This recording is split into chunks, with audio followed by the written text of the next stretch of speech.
Hi friends, good morning. இன்றைக்கி வந்து நம்ம ஒரு சூப் சுண்டல் பார்க்க போகிறோம். அதுக்கு வந்து நான் கருப்பு கலர் கொண்ட கடலையே ஒரு 5 மணி நேரம் ஊற வச்சு பாயில் பண்ணி வச்சுருக்கேன். அதுக்கப்புறமா மல்லி இலை வந்து சின்ன சின்னதாக கட் பண்ணி வச்சுக்கோங்க. கடலை மாவு ஒரு 2 டேபிள் ஸ்பூன் எடுத்து வச்சுக்கோங்க. அதுக்கப்புறம் வெங்காயம், தக்காளி, பச்சை மிளகாலாம் தேவையான அளவு கட் பண்ணி வச்சுக்கோங்க. நான் ஒரு பெரிய சைஸ் வெங்காயமும் ஒரு 2 தக்காளி, ஒரு 6 பச்சை மிளகா நான் கட் பண்ணி வச்சுருக்கேன். ஓகேங்களா? கடாயில் கடுகு உளுத்தம்பருப்பு தாளித்து கொட்டிட்டு பச்சை மிளகா, வெங்காயம், அப்புறம் இந்த தக்காளி பழம் எல்லாம் போட்டு கொஞ்சம் சால்ட்டு, மஞ்சள் பொடி சேர்த்து நல்லா வதக்கி விட்டுக்கோங்க. சரிங்களா? இது வந்து மோஸ்ட்லி நம்ம எப்படி சாப்பிட்லான்னா, மார்னிங் டிஃபனுக்கு பதிலாகவும் நைட்டு டின்னருக்கு பதிலாகவும் இந்த மாதிரி டெய்லி ஒரு பயிர் வந்து நம்ம பாயில் பண்ணி ஒரு சூப் ரேஞ்சில் சாப்பிட்டோன்னா நமக்கு வயிறும் ஃபுல்லாக இருக்கும், ஒரு டயட் ஃபுட்டாகவும் இருக்கும்.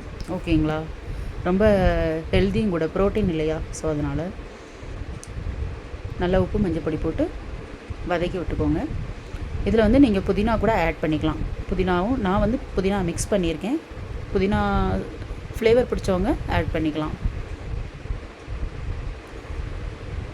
நல்லா நம்ம வதக்கிறதுலையே ஒரு கால்வாசி வெந்துடணும் அந்த தக்காளி, வெங்காயம், பச்சை மிளகாலையும்.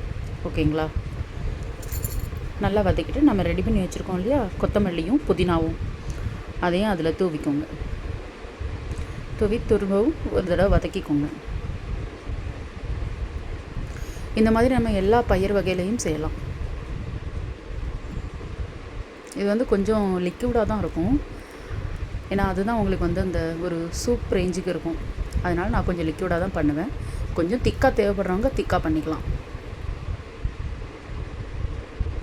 நல்லா மிக்ஸ் பண்ணிவிட்டு அந்த வெங்காயம், தக்காளி எல்லாமே ஃபுல்லாக முங்குற அளவுக்கு நீங்கள் வந்து வாட்டரை ஆட் பண்ணிக்கோங்க. அவ்வளோதாங்க. இது நல்லா பாயில் ஆகட்டும். பாயில் ஆனதுக்கப்புறமா நம்ம ஆல்ரெடி பாயில் பண்ணி வச்சுருக்கோம் இல்லையா கருப்பு கொண்டக்கடலை, அந்த கொண்டக்கடலையே ஃபஸ்ட்டு போட்டுக்கோங்க.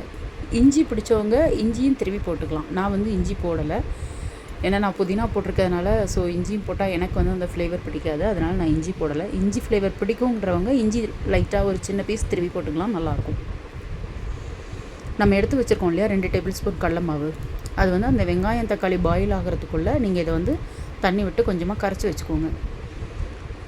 கரைச்சி வச்சுட்டு இது இப்போ நல்லா கொதிச்சிருச்சு. இப்போ நம்ம வெந்து வச்சுருக்க கொண்டக்கடலையை போட்டுடலாம். போட்டு நல்லா மிக்ஸ் பண்ணி விட்டுக்கோங்க. இது போட்டு ஒரு 5 செகண்ட் இல்லை 5 நிமிஷம் கொதிச்சா போதும். ஏன்னா ஆல்ரெடி இது பாயில்டு தானே, அதனால் கொஞ்சம் கொதிச்சா போதும்.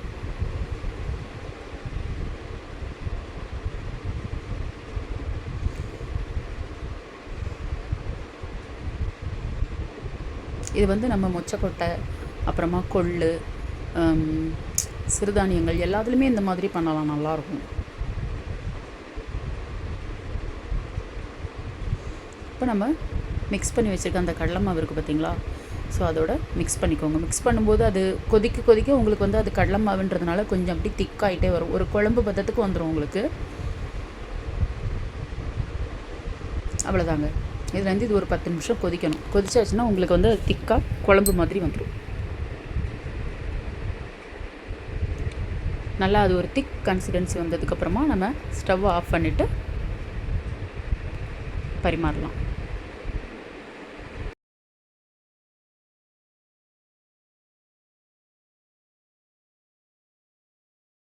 வெயிட் லாஸ் பண்ணணும்னு நினைக்கிறவங்க இந்த மாதிரி சாப்பிட்லாங்க. இட்லி, தோசை இதுக்கெல்லாம் பதில் இந்த மாதிரி சாப்பிட்டா கொஞ்சம் ஹெல்த்தியாக இருக்கும், நமக்கு ஸ்டமக்கும் ஃபுல்லாக இருக்கும்.